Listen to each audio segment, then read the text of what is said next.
Okay, welcome back to the channel. In this video, we're going to talk about the process and the progress, about trusting the process and seeing the progress. So a lot of times you're not going to see your progress day to day, let alone week to week, sometimes even month to month. That's why there's good indications to measure your progress either through pictures, the scale, measurements, clothes. There's always a way to measure your progress, but just because you're measuring it doesn't mean it makes it any less depressing when you don't see the results. Because if you're always asphyxiated on one area, like let's say your stomach or your arms or your chest or your love handles or whatever, and you're looking at them consecutively all the time, you're not going to notice when they start to change. You're not going to see it when they start making changes and they start making progress, because you're going to be staring at them so much that it's going to seem like it's never happening. Because even though it is happening, you're not going to notice it. Because if you think about this, if you lose 1 pound a week, 1 pound of fat is about the size of a pear. So 16 ounces of fat is about the size of a pear. So you hold a pear in your hand and think about how small that is, like a large apple almost. And then spread that out over your whole entire body. And then tell me if you'll really notice that coming onto your body. No, you probably won't. All right, now put 2 pears on on your body, or 2 large apples in 2 weeks. Now 3, now 4. Are you really going to notice that? Probably not. Same thing for it coming off. So you may not notice it week to week or month to month, but trusting the process is extremely important to make sure that your results do come, even though it can get very discouraging and very demoralizing whenever you don't feel like you're reaching any type of mild success, because everybody wants the success like right now. We all do. There is nobody on the planet where if you ask them, hey, would you rather wait to see results in a year or would you rather see them in a week? They're going to pick a year. It's just everyone's going to pick a week. That's just the way that we're programmed. We want it. We want it now. We worked it. We did 2 sets of crunches. We should have abs by now. We did 3 sets of curls. Our arms should be 21s by now. But the thing is, if you're on a good program, now I don't want to say trust the process, and any process that you're doing is a good process. No, that's not true. If you're on a good program and you are on a good diet and you're getting good sleep and good nutrition and good hydration, and you're in a very good training program and you're putting intensity into your training program. And I don't mean like, oh, you have to go and pay someone for a program. You can write your own program. But if you're putting 100% into your program and it's a well written out program, whether you did it yourself or someone else did it for you, stick to it. Even if you don't see the results coming, stick to it. Change it up. If you're going to change it up, wait about 6 weeks to change it up. I prefer going 12 weeks before changing things up, because if you change it up before 6 to 8 weeks, really, you didn't give it enough time to even start to work. And by the time it starts to work, you changed your program and you're like, oh, look, it's working. Then my new program's working. Well, no, probably not. It was probably your old program. You just jumped the gun. So like I said, I always encourage people to stick to their program for at least 6 to 8 weeks, minimum 6 weeks. But if you could go 12 weeks, that's even better before changing a program, because then you're going to really have a good indication if what you're doing is working or not, and you're actually getting forward progress and results in whatever you're trying to accomplish for your goal. Yeah, and like with me, I've been able to be like, I guess you can call it lucky enough to see progress very easily because of the size and how big I was, like starting out this 12 weeks and dropping roughly like 30 plus pounds so far. So like I've been able to kind of get a decent like gauge of my progress through the scale and just generally like how clothes are fitting me, different things like that, and like my like ease of doing like day-to-day task a lot easier, not like having so much trouble like bending down to put my shoes on, stuff like that.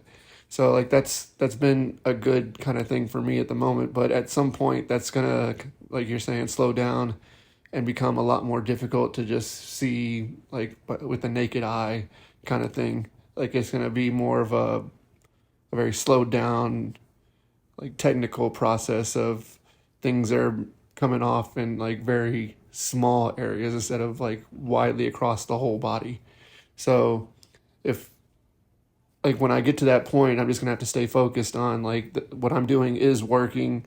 It's just it's now getting more into like the long term marathon portion of the weight loss and like everything like that for me. Whereas at the start, it was more of like a sprint kind of thing. Like I was able to see those quick results, and it's nice and everything. But even with like the results slowing down eventually, like I still know that they're going to be there. It's just I'll have to wait a little bit longer to see those cumulative results at the end of it.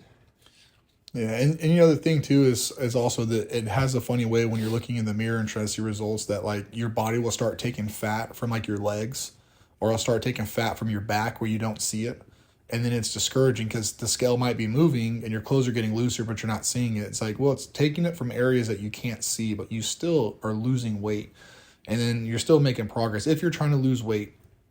Now, with that being said, I think the first 10 pounds that I lost was in my head, right? I my face and my head was so fat that like I didn't see any results anywhere. But then I noticed like a lot of the wrinkles in my head and in my face were gone. Like, and I didn't realize how round and fat my face and my head was. I mean, my head was so fat, but it's not nearly as fat as it used to be. It's really leaned out a lot there. If you could get abs on your head, I'd probably be right there about having a six pack on the back of my head now. But all jokes aside, it's one of those things that when your body starts taking it from where it wants to take it, when you don't see it where you want to see it, it can become discouraging. So sometimes it's just best not to look at yourself at all in the mirror or anything like that. And it's just get in the gym, do your workouts, get your training in, eat your diet, and then just not look at, as hard as it is to not look at yourself sometimes and try to see where the progress is coming. It's better to focus on other things like, okay, hey, are my arms getting bigger, are my legs getting bigger, or is my chest getting bigger? Or for me, a big thing that I like to do to measure progress is my strength in the gym. So it's easier to get stronger with sets of 20 than it is to get stronger on sets of five. So if you're doing like sets of 20 with 30 pounds on, let's say, dumbbell press, then next week you come in and then you go up to 35s and you do 15 reps. And the next week you do 16, and then the next week 17, the 18, the 19, the 20 reps. And then you go up to 40 pounds and then you get, 17 reps. That's a way of measuring progress where it takes your mind off of your image and your look and your body and starts putting it more on your performance and not so much your image, because it can become extremely mind numbingly painful to always be looking at yourself to see results. It becomes very, very, very, very mind numbingly painful. So if you could take your mind off of your image and start focusing on your performance and your overall like workout and how good of a workout you're having or your performance in the gym, it's a good way to distract yourself and still see progress, like forward progress. Because I know I do that a lot too. I like to see the weights and the reps going up week after week, and it takes my mind off of like the image look and everything. Now, if you're trying to gain weight, like it's easier to gain weight when you're eating in a surplus, but it's hard to put muscle mass on. It's not as easy as like, oh, well, I gained 4 pounds this week. Well, yeah, you overate. Now you put a bunch of fat on. Anyone can do that. But it doesn't mean that you're not gaining muscle while you're putting that fat on. But scaling back the amount of food that you're eating, so you're gaining about a quarter of a pound, half a pound a week, even if some of it's fat, a lot of that's going to be fat, even half a pound a week, but it's going to be a lot less detrimental in 12 weeks versus trying to gain like 2 pounds a week, and then focusing on your strength and not so much how much size you're putting on kind of will help take your mind off of like, man, I'm not getting any bigger. It's like, well, I'm getting stronger, and a stronger muscle always has the potential to be a bigger muscle and allows you to do more volume and overload and everything like that. Yeah, and like keeping with that, like I want to like when I get to that point of I've gotten to a size that I'm good with, like weight wise and everything like that, and I'm looking more into the like building the muscle sort of thing, getting the muscle more defined and bigger. Like that's going to be a big transition and step for me, like going into changing like the eating habits to like the exercises and everything, like putting like upping the intensity a little bit more and everything with the workouts, and again like with the food. Like it's like I said, for these 10 weeks now, like my food is, I've been on the deficit side of food, like calorie wise and everything. So like my workouts are good, but the intensity has dwindled some, especially with my body kind of getting, like I was saying yesterday, like it's catching up to me a bit more with the being in a deficit kind of energy wise thing. But when I get to that point of being able to add a little bit more food, go into more of a surplus on the calorie side and put more intensity, it's going to be a nice change of pace, being able to kind of work the weights in a little heavier and everything like that. So it'll be something to look forward to and just see how the changes with that come along as well. Like, I know, just like anything, it's not going to be an overnight process, but being able to see like a better definition in the muscles and things like that when I'm at a lower fat percentage overall will be definitely nice. Yeah, and the thing too is even when you're cutting weight and you're trying to lose size because like you're overweight, like the goal and the intention should still be trying to put muscle mass on. Like I know I've been saying a lot in these videos, like my goal isn't to get bigger or stronger, it's to maintain as much muscle mass as I can while staying injury free, which is 100% true. But at the same time, my mindset when I'm in the gym is to build muscle mass, right? I'm trying when I'm lifting weights, I'm not like, oh, I'm trying to lose fat. When I'm working out and lifting weights, my mindset is 100% intentional of putting muscle mass on.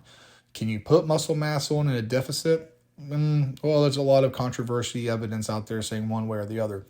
So I don't put a whole lot of like stress on the actual like scientific side of things because it's not worth my time like bothering myself mentally and draining myself mentally like boggling over the little bitty nuances and details. So it's like, can you build it? Maybe, maybe not. But I go in there with the intent to build muscle even when I'm in a deficit. And I go in there to train with the purpose to put muscle mass on. And then whenever I'm obviously trying to like bulk up, of course, the mindset stays the same. The only thing that changes from me being in a cut to me being on a bulk is I add cardio and I go in a deficit. Because the thing is, what you did to gain the muscle is what you're going to do to keep the muscle. So there's a lot of people out there that they train a certain way. Like I'm going to do high intensity, low volume to gain muscle. Then I'm going to go on a deficit and I'm going to start cutting. Then I'm going to do high reps, high volume, low intensity. Like, no, no, no.